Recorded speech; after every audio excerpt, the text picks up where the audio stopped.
Hey, what's up, guys? Rolling Wolf here.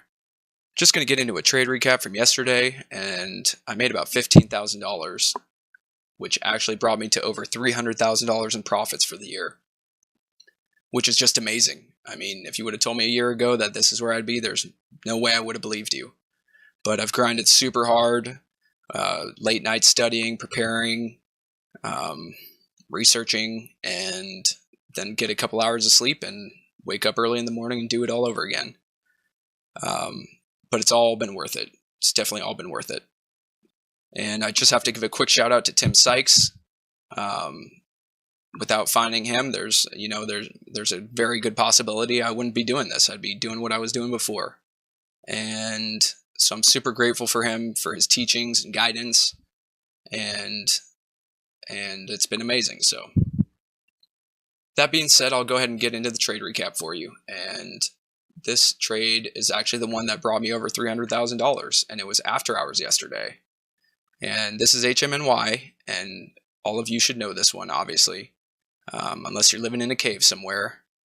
But you can see it's been a monster move from the twos all the way up to $39 yesterday, and I think it's the biggest runner this year.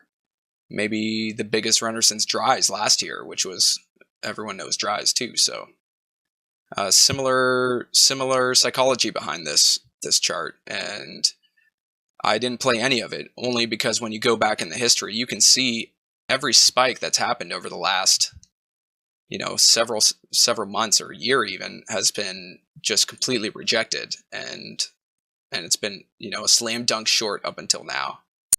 And they came out with some news. Obviously, people liked it. But the reason I didn't play it is because when you go back, if you're looking at the first week of this move, even the first 4 days, to me, this was just completely overextended already. And then you get this first red day in here, which sucks in shorts. And of course, that's one of the highest odds patterns that there is the first red day for shorts. So when that didn't happen, obviously when it didn't come down the next day, it created this nice squeeze here to the 950. And it's been so volatile. It's a scary stock to play. And then you get the second red day in here, and for sure everyone's thinking that that's the top, but instead it does this, and so on and so forth up to 14. And this is basically short squeeze. It's just, shorts squeezing each other. Then you get another red day. Now that definitely looks like a top to me, and I was thinking the same thing. That's a great short right there, but that's what created this move, which, the last 3 days, 4 days has just been incredible, from 16 all the way up to a high of 39. And yesterday it actually did the most volume it's done this whole run. It did about 24 million in volume. That's like $1 billion. That's like $1 billion in dollar volume. Just massive volume. So my trade actually came in on this day, and normally I would never buy anything in this region, but we got this after hours panic yesterday, and I'll get to the minute chart here. This is after hours. So this was yesterday. You can see it double topped up here in the high 38s, 39 area. But it still finished green on the day, and it was still pretty decently strong. It did finish about $5 or $6 off its high, but after hours you got this not random, obviously the stock's overextended, but you got this crazy after hours drop from 32 to 22. So 30% in the matter of 6 or 7 minutes after hours, and it wasn't. That's decent volume here. It did over this 6 or 7 minutes about 100,000 in volume or something like that, something close to that. And when the stock trades $1 billion in dollar volume throughout the course of the day, and then drops 30% on 100,000 shares, that's the only reason that I was looking for this dip buy after hours.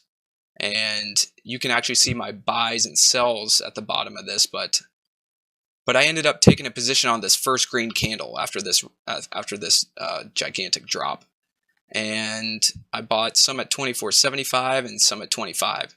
So I didn't quite catch the bottom, but if you were watching this, the spread was, it was over $1 at times for a couple seconds there. It was really crazy spread due to it being after hours and being so illiquid.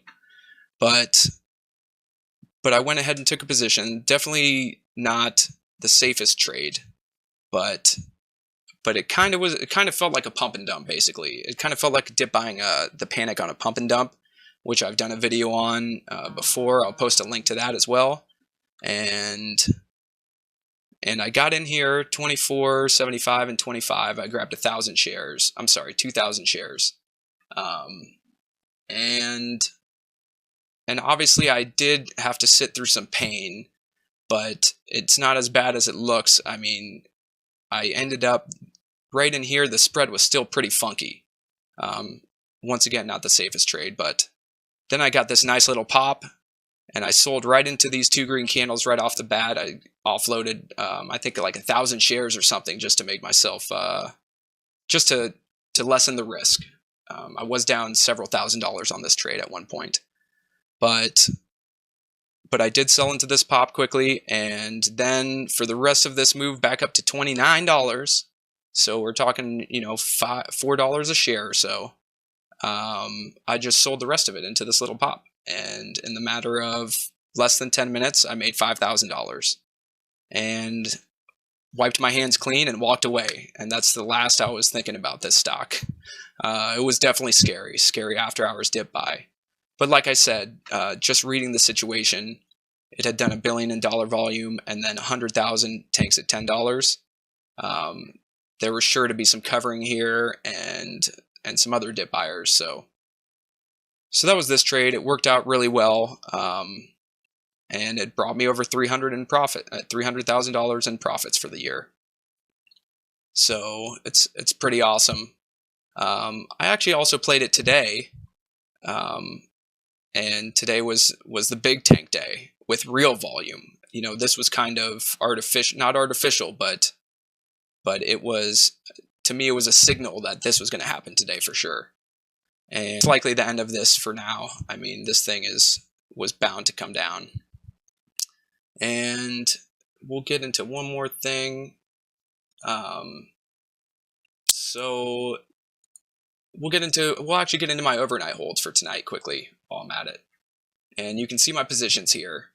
I am long basically all the Bitcoin penny stocks tonight. BTCS, BTSC, GAHC, and MGTI. And I actually bought all of these this morning, like first thing when I got up and checked the computer. I saw Bitcoin had finally broken 5,000, which was, let's see if we get into the daily chart, which was a major level of resistance. And you can see it reached 5,000 back here, back in August, and then tanked all the way back down to 2,900. I mean, a huge drop. And you can see today, it's been grinding up. And in fact, I bought BTSC 3 days ago, but ended up selling it yesterday for a small loss just because I got bored with it and thought, you know what, maybe it's going to reject this 5,000. But instead, I woke up to this, and I took positions in all the Bitcoin penny stocks prior to them even really popping. I think they were about 10% up maybe. And I was down a couple $100 all day, but sure enough, end of day, we got nice pops on all of them. And I'm sitting pretty for tomorrow. I'm up $6,700 going into the morning, and I'm expecting them all to run pretty decently. So we'll be watching Bitcoin stocks tomorrow. On a side note, I got a new car last week, actually, and I had this post on Instagram where I'm offering a free one-on-one live trade webinar to whoever can guess the make and model. And I'll actually be revealing this on Monday, not this week, but on Monday. And there's been quite a few comments, and so far, only one person has actually guessed, and that was actually Tim Sykes. And he texted me with the guess, and he was absolutely right. So I said I'd give a hint on this video on Instagram, and I can tell you that it's none of these. I've only made $300,000, and I've got 3 kids. Well, I have 2 kids. I got a baby on the way. So there's no way I'm buying a Lambo. There's no way I'm grabbing a Ferrari. There's no way I'm grabbing a six-figure car, particularly with 2 kids and 1 on the way. So I can tell you that it's none of the cars that are on here.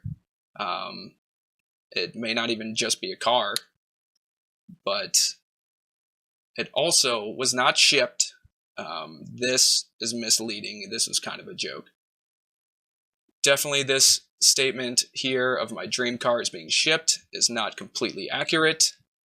And that's all I'll say for now. I'll be doing another video tomorrow, and maybe I'll drop some more hints there.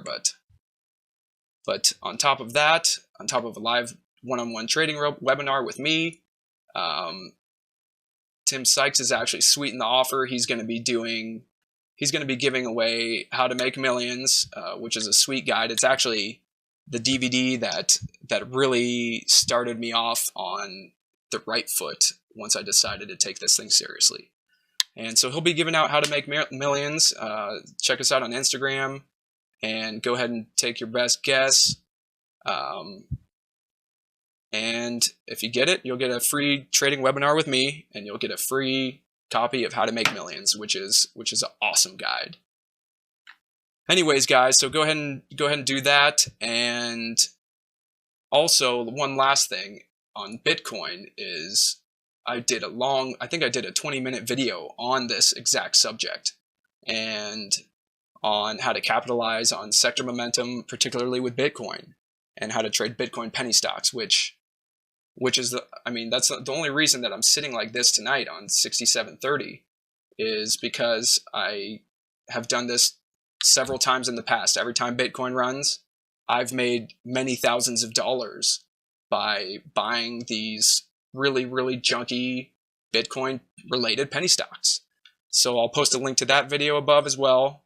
And I would check that out too, because it'll probably happen again sometime in the future.